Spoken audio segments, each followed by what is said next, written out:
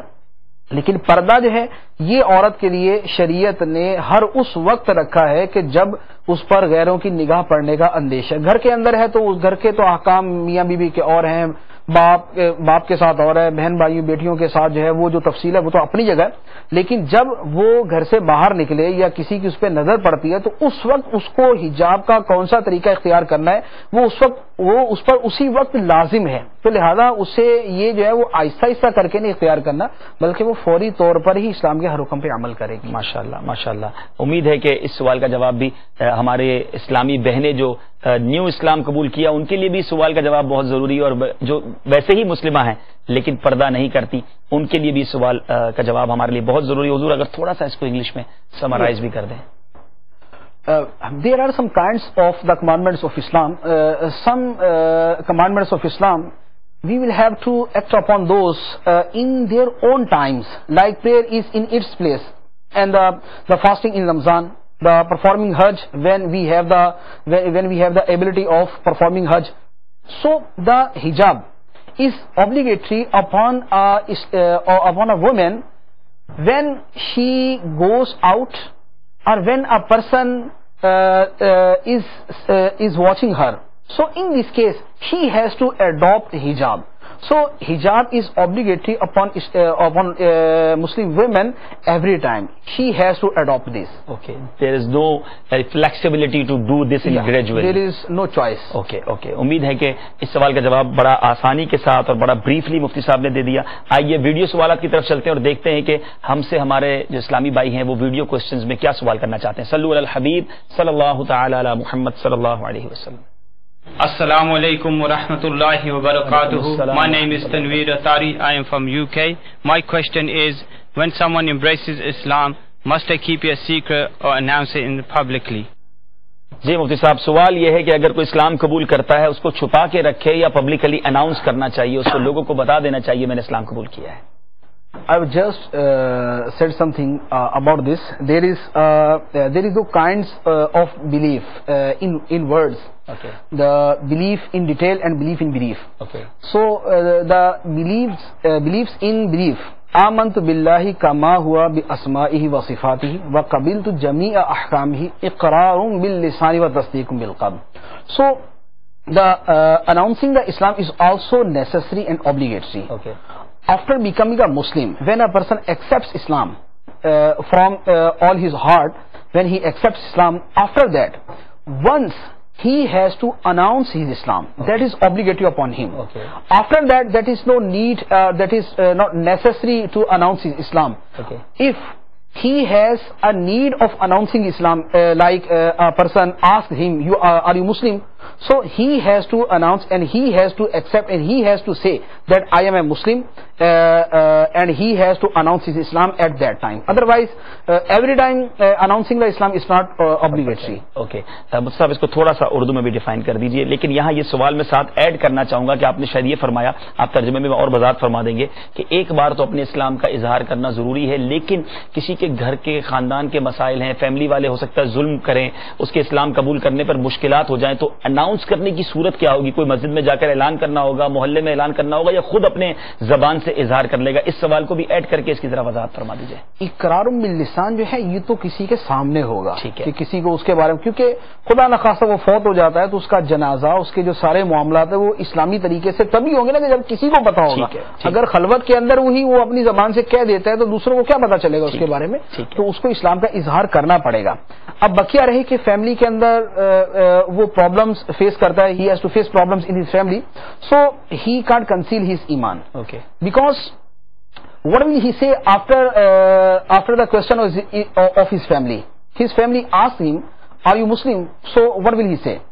If he say that I am not Muslim, so that is not allowed. Okay. And that is also kufr. Okay. So he has to announce and he has to say that I am Muslim. Okay. So announcing Islam in front of everyone, when asked someone, it is compulsory. Okay, مطلب سب کے سامنے بڑے مجمع میں جا کے اعلان کرنا ضروری نہیں ہے، لیکن اگر جب کوئی پوچھے تو اس وقت اپنے ایمان کا اقرار کرنا، اور he can't deny his Islam. اس کو ڈینائی کیا جا سکتا، اس کو نہیں منع کیا جا سکتا، اس وقت یہی کہنا ہوگا. اور اگر خدا نہ خواستہ کوئی چھپ کر یہ کہہ دیتا ہے یا ڈر کر کہہ دیتا ہے کہ میں مسلمان نہیں ہوں، تو پھر کیا وہ ایمان سے خارج ہو جائے گا؟ Yeah, if he says that I am not Muslim in front of anyone, so he become kafir. He becomes kafir. But there is another thing. If he is in a big trouble, that he will be killed. Okay. If he announces Islam, he will be killed. So in this case, he can conceal, he can hide his Islam. Okay. ٹھیک ہے، یہ ایک exceptional صورت ہے جس پر یہ عمل کیا جا سکتا ہے. مطلب یہاں حالت اضطرار. ٹھیک ہے، compulsion. ماشاء اللہ. اچھا مطلب یہ بتائیے کہ اب جب آپ نے فرمایا کہ کوئی یہ کہہ نہیں سکتا، اور اگر کسی نے کہہ دیا کہ میں مسلمان نہیں ہوں تو وہ دائرہ اسلام سے خارج ہو جائے گا، یہاں چونکہ دنیاوی معاملات ایسے حملہ کر چکے ہیں، مسلمانوں کی علم دین سے اتنی دوری ہے، ہم سنتے رہتے ہیں کہ بعض اوقات کچھ ملکوں کے ویزا حاصل کرنے کے لیے لوگ ریلیجن کے خانے میں اپنے آپ کو مسلم ظاہر نہیں کرتے بلکہ معاذ اللہ کسی دوسرے مذہب کا ظاہر کرتے ہیں تاکہ ویزا مل جائے. اب ان سے جب بات کی جائے تو کہتے ہیں ہم نے تو صرف لکھا ہے، ہمارا دل تو ایمان پر راضی ہے، مسلمان ہے، یہ تو صرف ایمبیسی والوں کو اور ویزا فارم میں لکھا ہے. تو ان لوگوں کے بارے میں کیا حکم ہوگا؟ That is completely forbidden in Islam to announce that he is not Muslim. When a person says that he is not Muslim, he is non-Muslim. He is non-Muslim. So he can't say these words. He can't say these words in any condition. He is not saying, he is writing. Yeah, he is writing. So writing is one kind of saying. Yes. So that is also the kind of saying. So he can't write and he can't say these things. ٹھیک ہے، تو اس کو اردو میں مجھ سے تھوڑا سا define کر دیجیے. نہ تو کوئی زبان سے یہ کہہ سکتا ہے کہ میں مسلمان نہیں ہوں، اور نہ کوئی لکھ سکتا ہے کہ میں مسلمان نہیں ہوں. صرف حالت اضطرار کہ جس میں یا تو قتل کر دیا جائے گا اسلام کا اظہار کرنے کے اوپر، اور یا یہ ہے کہ اس کے اعضاء کاٹ دیے جائیں گا، یا بدترین قسم کا تشدد کیا جائے گا. تو اس صورت کے اندر اجازت ہے کہ وہ اپنا اسلام چھپائے اور کوئی خلاف اسلام بات کہہ دے. لیکن حالت اضطرار نہیں ہے تو کسی بھی صورت کے اندر، خواہ وہ تھوڑی بہت تکلیف ہے یا وہ راضی خوشی ہے یا وہ بیرون ملک جانے کے لیے یا کچھ کرنے کے لیے، اگر کوئی شخص یہ کہے گا کہ میں مسلمان نہیں، خدا نہ خاصا میں عیسائی ہوں یا میں فلاں مذہب سے تعلق رکھتا ہوں، تو وہ کافر ہو جائے گا. استغفر اللہ. تو یقیناً یہ ایک بہت بڑی اہم ہمیں معلومات ملی ہے. خدا نہ خواستہ اگر کسی نے ایسا کیا ہے یا کرنے کا ارادہ رکھتا ہے فوراً توبہ کرے، اور اگر کر چکا ہے تو اگر ایمان سے خارج ہو چکا ہے تو مفتی صاحب ہر سلسلے کے آخر میں ایمان لانے کا طریقہ بھی بتاتے ہیں. آج انشاءاللہ ہم تجدید ایمان کا طریقہ بھی سلسلے کے آخر میں سنیں گے. Who has made this intention, who has made this intention, صرف نیت کی ہے. استغفر اللہ. Who has this intention that I will do this. ہاں، تو اس پر بالکل توبہ کرنی ہوگی اور ایمان قبول کرنا ہوگا. انشاءاللہ سلسلے کے آخر میں بھی ہم تجدید ایمان 2 سلسلوں سے ہم کر رہے ہیں، ایمان کس طرح قبول کیا جائے، اور اس سلسلے کے آخر میں بھی انشاءاللہ ہم اس بات پر ضرور گفتگو کریں گے. ایک اور ویڈیو سوال شامل کرتے ہیں اور دیکھتے ہیں سائل ہم سے کیا سوال کرنا چاہتے ہیں. صلو علی الحبیب صلی اللہ تعالی علی محمد صلی اللہ علیہ وسلم. Assalamu alaikum wa rahmatullahi wa barakatuh. My name is Ghulam Yassin from Birmingham, UK, and my question is, some non-Muslims come up to me and ask me if I believe that Jesus is the Son of God. الحمدللہ پچھلے سلسلے میں بھی ہم نے ایک بہار آپ کو دکھائی تھی، کہ بلکہ 2 سلسلوں سے ہم دکھا رہے ہیں آپ کو کہ کس طرح دعوت اسلامی کے مدنی ماحول کی برکت سے مسلمان ہوئے لوگ، اور اب نہ صرف مسلمان ہوئے بلکہ سنتوں کی خدمت کرنے والے بن گئے. آپ نے اسلامی بھائی کو بھی دیکھا، یہ بھی انگریز ہیں، یہ پہلے نان مسلم تھے، اسلام قبول کیا، آج دعوت اسلامی کے مبلغ بن رہے ہیں، سیکھ رہے ہیں کہ سنتوں کی خدمت کس طرح کی جائے. حضور سوال انہوں نے کیا، غیر مسلم آتے ہیں میرے پاس اور وہ یہ سوال کرتے ہیں کہ حضرت عیسیٰ علیہ الصلوۃ والسلام کیا اللہ کے بیٹے ہیں؟ اس بارے میں کیا وضاحت فرمائیں گے آپ؟ This is the belief of Christians that the Isa alayhi salatu wasalam is the Son of God, and it is I think it is clear that this is not the belief of Islam, because Allah Azza wa Jalla says in the Holy Quran, that is the most famous surah in the Holy Quran, Qul huwallahu ahad, Allahu samad, lam yalid wa lam yulad wa lam yakul lahu kufuwan ahad. Say, O Prophet, please, huwallahu ahad, he is Allah who is alone. Allahu samad, Allah is self-sufficient. Lam yalid wa lam yulad, he didn't beget and he was not begotten. So this is the main belief of Islam, and the belief of Christians. So that is also mentioned in the Holy Quran that this is kufr. And about Isa alayhi salatu wasalam, Allah Azza wa Jalla mentioned in the Holy Quran many times that Isa alayhi salatu wasalam is the prophet of God, he is the word of God. So he is not Allah, he is not God, and he is not the Son of God. ماشاءاللہ مفتی صاحب اس کو please ہمارے اردو میں بھی explain کر دیجیے تھوڑا سا. عیسائیوں کا یہ عقیدہ ہے کہ عیسیٰ علیہ الصلوۃ والسلام اللہ تعالیٰ کے بیٹے اور 3 خداؤں میں سے تیسرے ہیں، لیکن اسلام کے اندر تو واضح طور پر اس کا رد ہے. اللہ عز و جل نے قرآن پاک میں ارشاد فرمایا، جو کہ قرآن پاک کی سب سے مشہور ترین صورت ہے، سورہ اخلاص شریف، جس میں فرمایا قل هو اللہ احد، اے محبوب تم فرما دو کہ وہ اللہ ایک ہے، اللہ الصمد، اللہ بے نیاز ہے، لم یلد ولم یولد، نہ اس نے کسی کو جنا اور نہ وہ کسی سے جنا گیا، نہ وہ پیدا ہوا، نہ اس نے کسی کو جنا، ولم یکن لہ کفوا احد، اور اس کا ہمسر کوئی نہیں. تو یہاں پر واضح طور پہ فرما دیا لم یلد، اس نے کسی کو نہ جنا. اور متخذ اللہ ولدا، یہ بھی قرآن پاک کے اندر ہے کہ اللہ تعالیٰ نے اولاد اختیار نہ کی. عیسیٰ علیہ الصلوۃ والسلام کے بارے میں صراحتاً قرآن پاک کے اندر موجود ہے کہ عیسائیوں نے کہا کہ عیسیٰ اللہ کے بیٹے ہیں اور یہ کفر ہے، اور فرمایا ولا تقولوا ثلاثہ، اور نہ کہو کہ خدا 3 ہے. تو یہ چیزیں جو قرآن پاک کے اندر بالکل واضح طور پہ موجود ہے، اور مسلمانوں کا بچہ جانتا ہے کہ اسلامی عقیدہ اس کے بارے میں کیا ہے. اللہ عز و جل اولاد سے پاک ہے، یہ مسلمانوں کا بنیادی عقیدہ ہے. ماشاءاللہ امید ہے کہ ہمارے مدنی چینل کے ناظرین کے لیے بہت وضاحت کے ساتھ اس کوشچن کا بھی جواب دے دیا گیا. ایک اور ویڈیو سوال شامل کرتے ہیں، دیکھتے ہیں سائل ہم سے کیا سوال کرنا چاہتے ہیں. صلو علی الحبیب صلی اللہ تعالی علی محمد صلی اللہ علیہ وسلم. السلام علیکم ورحمۃ اللہ. My name is Mohsin Saleh Atari. I'm from Blackburn, UK. Some non-Muslims pose the question, what is the difference between your religion and my religion? We all believe in one God. Non Muslims یہ اعتراض بھی کرتے ہیں، یہ سوال بھی کرتے ہیں فرق کیا ہے جب ہم بھی ایک رب کو، ایک اللہ کو یا ایک گاڈ کو ہم مانتے ہیں، آپ بھی مانتے ہیں، تو فرق کیا ہے؟ There is a big difference between us and the other religion, like particularly the religion in Christianity. We say that Allah is one, He is alone, He didn't beget, and He was not begotten. And the Christian says that the Isa alayhi salatu wasalam is the son of God, and they say they have the belief of Trinity. There are 3 gods. So this is completely against the belief of Islam. Okay. The second thing is, we believe in every prophet of Allah Azza wa Jalla. We believe in Isa alayhi salatu wasalam also. MashaAllah. But Christians don't believe in our Prophet sallallahu alaihi wasallam. So that is the main difference. We have believed in every prophet, and they don't have belief in the Holy Prophet sallallahu alaihi wasallam. So this is the main difference. But it is not saying of only Christians. There are so many religions person are telling like that. So it means every religion we have a different. Yes, I replied this because the question was from UK. So that's why I replied this. Otherwise, there is a big difference between Islam and every religion. Because if the other religion who doesn't believe in Allah Azza wa Jal, or he believe in idols, so that is the other difference. That we believe in the oneness of Allah Azza wa Jal. They don't believe in the oneness of Allah Azza wa Jal. So there is the other difference. And the main difference between us and the other religion is the Holy Prophet sallallahu alaihi wasallam. We believe in the Holy Prophet sallallahu alaihi wasallam. We respect the Holy Prophet sallallahu alaihi wasallam. They don't believe in the Holy Prophet sallallahu alaihi wasallam. They don't respect the Holy Prophet sallallahu alaihi wasallam. سبحان اللہ. اس سب تھوڑا سا اس کو اردو میں بھی define کر دیجیے. ہم 2 زبانوں میں لے کے پیارے اسلام اسی لیے چل رہے ہیں. نیت یہی ہے، ارادہ یہی ہے کہ دنیا بھر کے ناظرین ہمارے ساتھ اس سلسلے میں شامل رہیں، بالخصوص وہ جو اسلام نیا جنہوں نے قبول کیا، اور یا وہ جو اسلام کی چادر میں اب تک نہیں آئے، ایمان قبول نہیں کیا ہے، وہ بھی سلسلہ دیکھ رہے ہوں، شاید ان کا دل پلٹ جائے. ہم دعا بھی کرتے ہیں رب سے کہ وہی دلوں کو پلٹنے والا ہے، دلوں کا حال وہی جانتا ہے. ہماری نیت یہ ہے کہ ہمارے سلسلے کی برکت سے یہ لوگ بھی اسلام قبول کر لیں. پھر آپ کو دعوت دیتے ہیں دنیا بھر میں جہاں کہیں ہیں، سلسلہ بھی غور سے دیکھیے اور ایمان بھی قبول کر لیجئے. یہی راہ نجات ہے، دنیا اور آخرت کی بھلائی کا یہی ایک راستہ ہے. جی مفتی صاحب تھوڑا سا اس کو جو ڈفرنس بٹوین مذاہب آپ بیان کر رہے تھے اس کو تھوڑا سا اردو میں ڈیفائن کر دیں. اسلام اور دیگر مذاہب کے درمیان ایک فرق تو یہ ہے کہ ایک تو وہ مذاہب ہیں جو آسمانی مذاہب کہلاتے ہیں، جب یہودیت ہے، عیسائیت ہے، اس میں اور ہمیں تو فرق سیدھا یہ ہے کہ ہم تمام انبیاء کرام علیہم الصلوۃ والسلام کو تسلیم کرتے ہیں اور سب کی عزت کرتے ہیں. اور جبکہ اس کے مقابلے میں عیسائی جو ہیں وہ اپنے نبی پر تو ایمان لاتے ہیں لیکن ہمارے نبی صلی اللہ علیہ وسلم پر ایمان نہیں لاتے. تو ایک تو یہ ڈفرینس ہے. دوسرا یہ ہے کہ ہم اللہ عز و جل پر ایمان رکھتے ہیں جیسا ایمان رکھنا چاہیے اور جیسا اس نے فرمایا اور جیسا وہ ہے. جبکہ اس کے مقابلے میں دوسرے مذاہب کے اندر جیسے یہ عیسائیت کے اندر یہ کہ 3 خدا مانتے یا حضرت عیسیٰ علیہ الصلوۃ والسلام کو خدا کا بیٹا کہتے ہیں.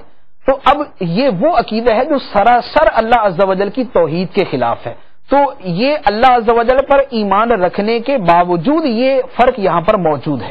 اور اگر دوسرے مذاہب کے اعتبار سے کلام کریں اور جتنے مذاہب ہیں، تو اب اگر وہ بت پرستی کا مذہب ہے یا وہ آتش پرستی کا مذہب ہے یا کوئی اور مذہب ہے، تو اس میں پہلا فرق تو جو ہے وہ توحید اور شرک کے اعتبار سے آ جائے گا کہ اسلام جو ہے وہ دین توحید ہے، اور اس کے علاوہ جو اور بت پرستی والے ادیان ہیں وہ سارے کے سارے دین شرک ہیں، اگرچہ جو ہے وہ آسمانی مذاہب کے اندر بھی شرک جو ہے وہ سرایت کر چکا ہے۔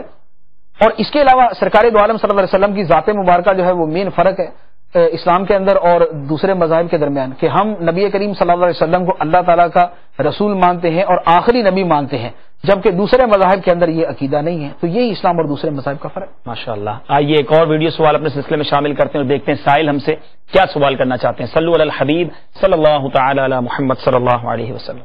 السلام علیکم ورحمۃ اللہ وبرکاتہ. My name is Ghulam Mustafa.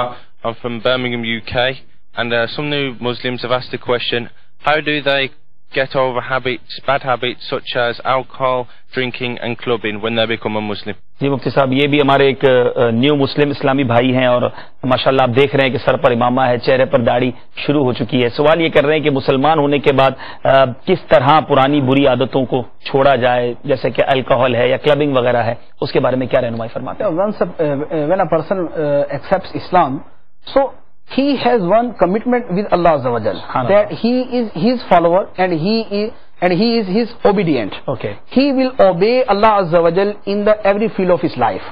So this commitment is with every Muslim. So first a new Muslim or a old Muslim should think about this commitment. The second thing is he should learn the commandments of Allah Azza wa Jal. He should learn the Holy Quran. He should read Hadith Warga. He should study the stories of the authorities of Islam. So in this way he will get some inspiration in his heart about his behavior, about his character. The third thing is, I think the best way to become a practicing Muslim is to adopt a good company. He should adopt good company, and in a good company he will become a pious person very easily, and immediately he can become a practicing Muslim. So that is the best way for becoming a practicing Muslim. ماشاءاللہ، بری عادتوں کو چھوڑنے کے لیے اچھی صحبت اپنانا بہت فائدے مند ہے، اور واقعی بالکل صحیح فرما رہے ہیں مفتی صاحب۔ دنیا بھر میں ہم نے جہاں دیکھا جن لوگوں نے اچھی صحبتیں اپنائی، بری گیدرنگز کو چھوڑا، بڑی جلدی ان کے اوپر ماحول کا اثر ہوا اور برائیوں بھری عادتیں دور ہو گئیں۔ آپ دیکھ سکتے ہیں کہ ابھی یہ مسلمان ہوئے لیکن سر پر امامہ ہے، چہرے پر داڑھی ہے، اور کتنا فرق آ رہا ہے ان کے اندر مدنی ماحول میں۔ یہی دعوت اسلامی کے مدنی ماحول کی برکتیں، دنیا بھر میں جہاں کہیں اگر مسلمان بھی ہیں، پرانے مسلمان بھی ہیں، اور لیکن برائیوں کی عادتیں نہیں جا رہی، یا نیو مسلم ہیں اور آپ بھی چاہتے ہیں پریکٹسنگ مسلم بننا، دعوت اسلامی کا مدنی ماحول آپ کے سامنے جو گناہوں کے دلدل سے نکال کر نیکیوں کی شاہراہ پر گامزن کر دیتا ہے۔ مدنی ماحول کو مضبوطی سے تھام لیجئے، انشاءاللہ دنیا میں بھی بیڑا پار ہوگا اور آخرت میں بھی انشاءاللہ چین و سکون ہمارا مقدر بنے گا۔ ایک اور ویڈیو سوال کی طرف چلتے ہیں، دیکھتے ہیں سائل ہم سے کیا سوال کرنا چاہتے ہیں۔ صلو علی الحبیب صلی اللہ تعالی علی محمد صلی اللہ علیہ وسلم۔ Assalamu alaikum. My name is Mohammed Akil. I'm from England, UK. My question is, can a non-Muslim be brought into a mosque to visit it? جی مفتی صاحب، کیا کسی غیر مسلم کو مسجد دکھانے کے لیے لایا جا سکتا ہے؟ بلکہ ایک سوال میرے پاس ریٹن میں بھی موجود ہے کہ غیر مسلم بھی یہ تمنا کرتے ہیں کہ ہم دیکھیں آپ کی عبادت کس طرح ہوتی ہے، آپ کی مسجد میں کیا کچھ ہوتا ہے، آئیں گے تو ہم سیکھیں گے۔ تو اس بارے میں کیا ارشاد فرماتے ہیں، غیر مسلم کو مسجد میں لایا جا سکتا ہے یا نہیں؟ Masjid is a very sacred place for Muslims. So for some Muslims who is in the state of impurity, he can't come to masjid although he is Muslim. So this is due to being the masjid as a sacred place. So that's why non-Muslim are not allowed to come to our masjid. حضور آئے گا تو سمجھے گا نا، سیکھے گا، تو کوئی تو اندر آ کے دیکھے کیا مسجد میں ہو رہا ہے، مسجد کے اندر مقدس چیزوں کو دیکھے گا تو اس کو دل اسلام کی طرف مائل ہوگا۔ But it's not only the one way. There are also other ways. He can read the literature of Islam. He can study the books of Islam. He can meet Muslims. He can meet scholars. So these are ways. These ways are available. So he should come to these ways. اچھا، یہ بھی سوال ذہن میں ہو رہا تھا، حضور پیدا ہو رہا تھا کہ آپ نے پہلے سوال کا جواب تو یہ عطا فرمایا کہ چونکہ وہ بڑی مقدس جگہ ہے وہاں غیر مسلموں کو نہیں لایا جائے گا، اسلام قبول کر لیں اس کے بعد انشاءاللہ مسجد ان کے لیے ان کو ویلکم ہے اور آئیں مسجد میں۔ لیکن آپ یہ فرمایا کہ کتابیں پڑھیں اور علماء سے رابطہ کریں۔ یہاں یہ سوال بھی ذہن میں آتا ہے، کچھ اسلامیہ بھی پوچھتے ہیں کہ کیا غیر مسلم کو ہم دینی کتابیں دے سکتے ہیں؟ ہمیں پتہ نہیں ہے کہ وہ پاک ہیں کہ نہیں ہے، پھر کیا قرآن پاک ان کو دے سکتے ہیں پڑھنے کے لیے؟ اس بارے میں کچھ ارشاد فرمائیں۔ Particularly Quran Pak, the Holy Quran we can't give the Holy Quran to non-believers. ٹھیک ہے. So this is the particular commandment about the Holy Quran. Okay. The other books, the booklets, the books about Islam, the books about the Holy Quran, the books that contains the verses, containing the verses of the Holy Quran, so we can give these books to non-Muslims. اچھا, اگر کوئی نان مسلم ہمیں سن رہا ہے, آپ نے یہ فرمایا, میں اردو بھی ساتھ ساتھ کرتا جا رہا ہوں, مفتی صاحب ماشاءاللہ انگلش میں جواب دے رہے ہیں, لیکن ہم اردو ویورز کو بھی ساتھ لے کے چلیں کہ پرٹیکولرلی خاص طور پر قرآن پاک کسی غیر مسلم کو تحفے میں نہیں دے سکتے, ہاں اسلامی کتب دے سکتے ہیں. لیکن مفتی صاحب یہ بتائیے کہ اگر کوئی نان مسلم ہمیں اس وقت سن رہے ہیں تو وہ اگر قرآن پڑھنا چاہتے ہیں تو کیا ان کو اجازت ہے پڑھنے کی, یا وہ بھی نہ پڑھیں؟ It depends upon them that because they are not our followers. Yes. Yeah, but they can read the Quran Pak on net. They can read the Quran Pak on CD. They can read the Quran Pak on computer, because they will not touch the Quran Pak in this case. Okay. So they can read on net, they can read on computer, they can read on their mobile. ہاں ماشاءاللہ. اب جو ایسے لوگ ہمیں سن رہے ہیں وہ بھی اگر قرآن پاک دیکھنا چاہتے ہیں, سمجھنا چاہتے ہیں, تو آپ انٹرنیٹ وغیرہ پر تو واقعی اویلیبل ہے, لیکن پھر آپ سرچ کریں گے, مسجد میں آنا ہے, قرآن پاک کو ہاتھ لگانا, یہ سب مسلمان کے لیے ہے. آپ بھی اسلام قبول کر لیجئے, کلمہ پڑھ لیجئے, دین اسلام میں داخل ہو جائیے. یہ دین فطرت والا دین ہے, یہ دین امن کا راستہ دیتا ہے, یہی دین نجات کا ذریعہ ہے. دیر نہ کیجئے, اسلام قبول کر لیجئے, انشاءاللہ یہاں بھی برکتیں اور رحمتیں حاصل ہوں گی, اور آخرت میں بھی آپ برکتیں حاصل کر پائیں گے. ایک اور سوال کی طرف چلتے ہیں, ویڈیو سوال کی طرف, اور دیکھتے ہیں کہ سائل ہم سے کیا سوال کرنا چاہتے ہیں. صلو علی الحبیب صلی اللہ تعالی علی محمد صلی اللہ علیہ وسلم. Assalamu alaikum warahmatullahi wabarakatuh. Assalam wa rahmatullah. My name is Ghulam Mustafa. I'm from Birmingham, UK, and my question is, how do we get over cultural differences, and what if people do not accept us? جی حضور, cultural difference بہت زیادہ ہوتا ہے. بعض اوقات اسلام تو قبول کر لیتے ہیں, جیسے یہ خود بھی یو کے ہیں, انگریز ہیں. ابھی ہمارے ساتھ جو ہم نے تھوڑی دیر پہلے سوالات لیے تھے افریقہ کے اسلام بھائی, کلچرل ڈفرنس کی وجہ سے وہ بڑا اپنے آپ کو الون اور تھوڑا سا دور فیل کرتے ہیں. ان چیزوں کو کس طرح کور اپ کیا جائے, اور اگر کوئی کلچرل ڈفرنس کی وجہ سے اسلام قبول نہیں کرتا تو اس کو کیا کرنا چاہیے؟ I think that problem is only due to our conception and our thinking. Otherwise, those people who belong to English countries, who belong to non-Muslim countries, they come to Pakistan, they come to Muslim countries. So, do they change their culture? No. Do they adopt our culture? No. So when they are not adopting our culture, they are not acting upon our culture. So why we are adopting their culture and we are changing our culture? And like this, when the companions of the Holy Prophet ﷺ used to go to other countries for their business, for preaching Islam, so when they came there, when they went there, they didn't change their culture. They changed the culture of those countries. Okay. So that is the duty of a Muslim. That is the duty of a preacher. So when a person becomes a Muslim, he is a preacher of Islam. MashaAllah. He should learn the knowledge of Islam, and he should change the culture of those countries. Not he should change his own culture. You have to follow the culture of Islam. Yeah. ماشاءاللہ ماشاءاللہ. مفتی صاحب اس کو تھوڑا سا اردو میں define بھی کر دیجئے کہ کلچر کی بڑی جنگ ہے اور لوگ کلچر کے بارے میں بڑی بات کرتے ہیں. جناب کچھ تقاضے ہوتے ہیں کلچر کے, کچھ معاشرے کے بھی تقاضے ہوتے ہیں. ہمیں ہر چیز کو اسلامک وے میں لے جائیں گے تو بڑا مشکل ہو جائے گا جینا. تھوڑا سا اس کو ڈیفائن کر دیں. مسلمانوں میں بھی یہ کنسپشن ہے. دیکھیں یہ صرف اور صرف جو ہے وہ اپنی سوچ کے اوپر ہے. ہمارے ملک کے اندر, جو ہمارا اسلامی ملک ہے, ہمارے ملک کے اندر دنیا بھر سے جو ہے وہ لوگ آتے ہیں. غیر مسلم ہے, کسی کا کسی مذہب سے تعلق ہے, کسی کا کسی مذہب سے تعلق ہے. تو کیا ایسا دیکھا ہے کہ وہ ہمارے ملک میں آنے کے بعد وہ جو ہے وہ نماز پڑھنا شروع کر دیتا, وہ جو ہے وہ داڑھی رکھنا شروع کر لے, وہ سر پہ ٹوپی پہننا شروع کر دے, وہ اپنی پینٹ شرٹ چھوڑ کے جو ہے وہ بالکل ہی پیور اسلامک لباس جو ہے وہ پہننا شروع کر دے. تو جب دوسرے لوگ جو نان مسلم ہیں وہ ہمارے ملک میں آ کے یا ہمارے کلچر میں آ کے اپنا کلچر چینج نہیں کرتے, تو آخر ہمیں کیا مصیبت پڑی ہوئی ہے کہ ہم نے اپنے آپ کو چینج کرنا, ہم نے اپنی تہذیب, اپنا کلچر, اپنی اسلامی چیزیں چھوڑ کے بیٹھنا ہے. یہاں پر پاکستان ہندوستان کے اوپر جو ہے وہ ایک صدی تک جو ہے وہ غیر مسلموں نے حکومت کی. وہ جب آئے اور جب گئے, ایک 100 سال کے اندر ان کے کلچر کے اندر ایک بھی تبدیلی نہیں تھی. ان کا لباس وہی تھا, ان کا کھانا وہی تھا, ان کا پینا وہی تھا, ان کی گفتگو وہی تھی, ان کا رہن سہن وہی تھا, ان کا اٹھنا بیٹھنا وہی تھا, ان کا سر سے پاؤں تک ہر چیز ویسی کی ویسی تھی 100 سال کے بعد. اللہ. تو اب یہ ہمارے ساتھ کیا مصیبت ہے کہ ہم جو ہمیں پہلے نمبر پہ یہ سوال پیدا ہو جائے کہ یار ہم ان کے کلچر میں رہتے تو ہم کیا کریں, ہمارے لیے تو ان کے کلچر میں رہنا بڑا مشکل ہے. تو اگر ان کے لیے ہمارے کلچر میں رہنا مشکل نہیں تھا اور وہ ہمارے درمیان رہ کے اپنے کلچر پہ عمل کر سکتے ہیں, تو ہم وہاں رہ کے اپنے کلچر پہ کیوں نہیں عمل کر سکتے؟ ماشاءاللہ, اسلامک کلچر ہی کو فالو کرنا چاہیے. اور کلچر کیا ہے اسلامک؟ وہ یہی ہے کہ پیارے آقا علیہ الصلوۃ والسلام کی سنتوں پر عمل کیا جائے، انہی طریقوں پر عمل کیا جائے جو اسلامی طریقے، انشاءاللہ اس کی برکتیں حاصل ہوں گی۔ ویڈیو سوال کی طرف چلتے ہیں، دیکھتے سائل ہم سے کیا سوال کرنا چاہتے ہیں۔ صلو علی الحبیب صلی اللہ تعالی علی محمد صلی اللہ علیہ وسلم۔ Assalamu alaikum wa rahmatullahi wa barakatuh. My name is Ghulam Yassin from Birmingham, UK. My question is, immediately after becoming a Muslim, does Salah, Zakah and fasting become immediately fard? And what about the time period of Salah? جی مفتی صاحب، یہ سوال پچھلے دو سلسلوں میں بھی ایک سلسلے میں آیا تھا، لیکن تھوڑا سا اس میں ڈیفائن مزید کر دیجئے کہ نماز اور زکوٰۃ کیا فوراً اس پر فرض ہو جاتی ہے جو مسلمان ہوتا ہے، یا کچھ وقفہ اس کو ملتا ہے؟ کچھ اس بارے میں ارشاد فرمائیں۔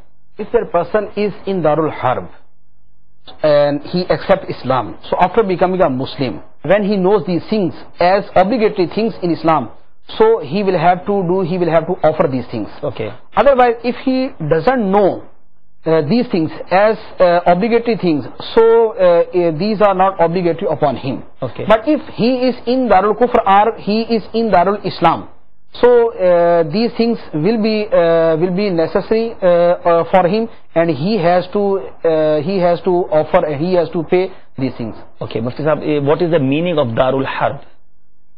I think that is a very difficult question, because there are some restrictions for Darul Harb. Okay. We can say that UK, America, and the countries, the European countries, these are Darul Harb. Okay. The India is not Darul Harb. Okay.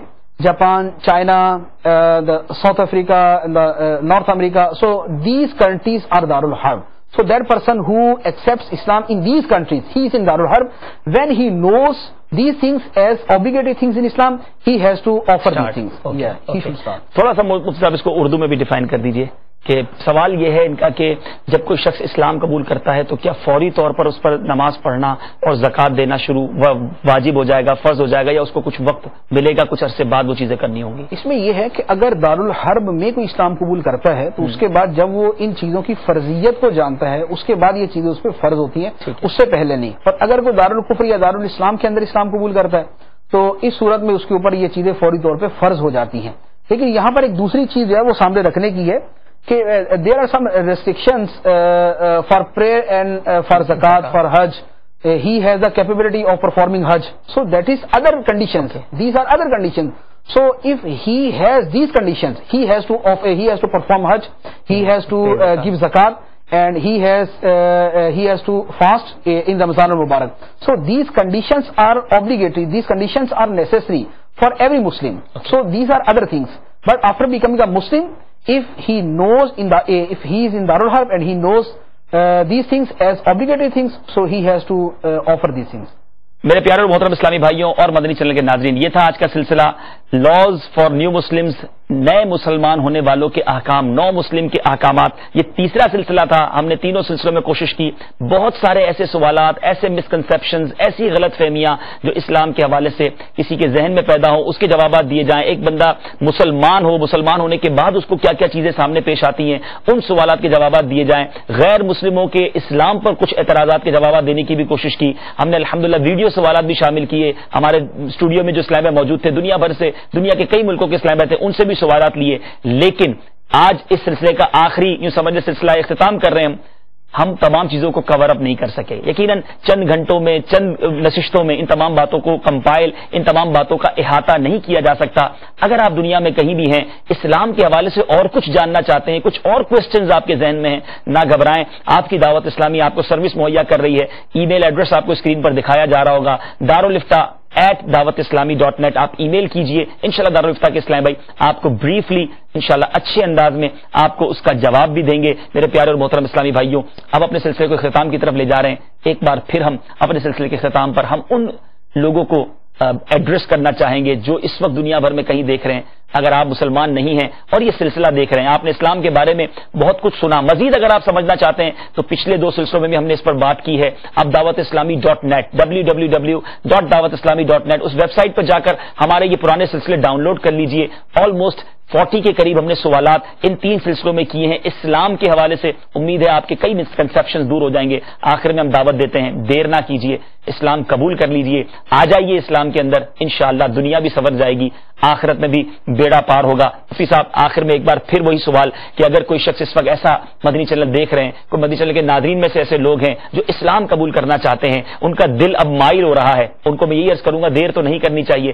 آپ طریقہ بتا دیں کس طرح اسلام قبول کیا جائے. اور ساتھ ساتھ اپنے سلسلے میں ایک بات آپ نے بتائی تھی کہ کچھ ایسی باتیں بھی ہوتی ہیں جس کے ذریعے مسلمان بھی دائرہ اسلام سے خارج ہو جاتا ہے. اس کی زیادہ ڈیفینیشن پڑھنی ہو تو امیر اہل سنت کی ایک بڑی پیاری کتاب ہے کفریہ کلمات کے بارے میں سوال و جواب، یہ ہر مسلمان کو پڑھنی چاہیے. کہیں ایسا نہ ہو کہ ہم ایمان والے تو ہوں، مسلمان گھرانے میں بھی پیدا ہوئے، مگر کچھ ایسے جملے ہماری زبان سے ادا ہو گئے، کچھ ایسے افعال ادا ہو گئے کہ ایمان سے خارج ہو جائیں. تو مفتی صاحب اگر خدا نہ خواستہ کسی شخص سے ایسا کوئی عمل بھی سرزد ہو گیا ہے تو اس کو اپنے ایمان کو تجدید یعنی دوبارہ کس طرح ایمان پر آنا چاہیے، کیا طریقہ ہے وہ بھی بیان کر دیجئے. اور ایک شخص مسلمان نہیں ہے وہ دائرہ اسلام میں کیسے داخل ہو جائے، اس بارے میں ہماری رہنمائی فرما دیجیے. If a person is non-Muslim and he wants to become a Muslim, so he will have to repent from his previous religion, and then he has to recite the kalima tayyiba. He has to testify the oneness of Allah Azza wa Jal and the prophethood of the Holy Prophet sallallahu alaihi wasallam.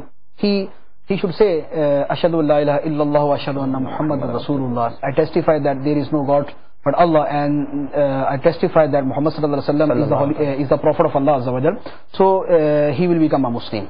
And that person who was Muslim and he said some words due to that he became a non-Muslim, so he should repent.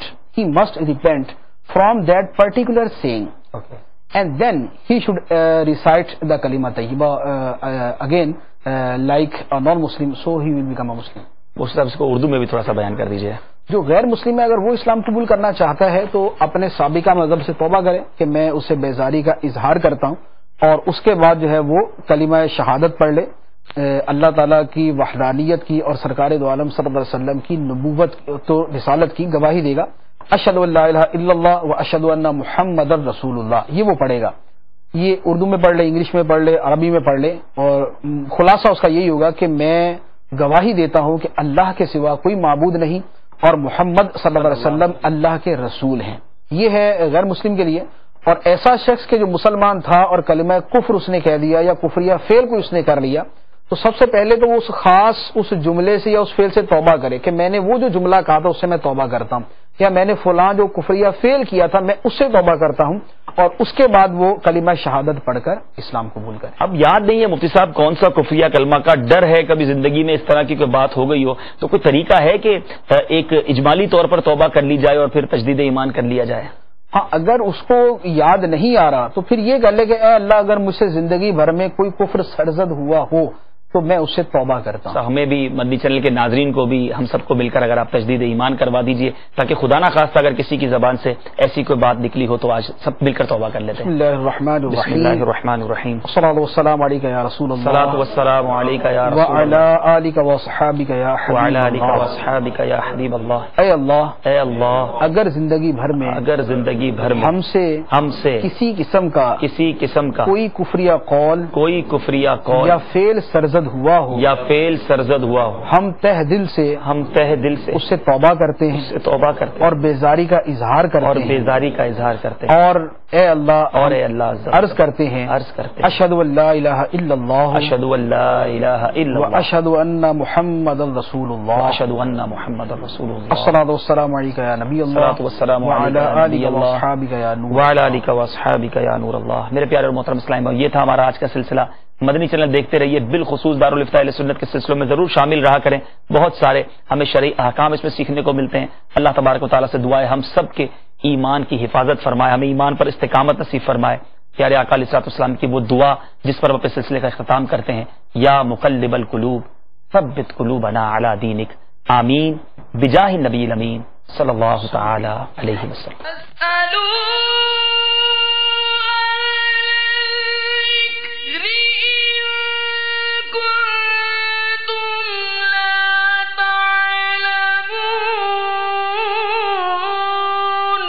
تو اے لوگو علم والوں سے پوچھو اگر تمہیں علم نہ ہو.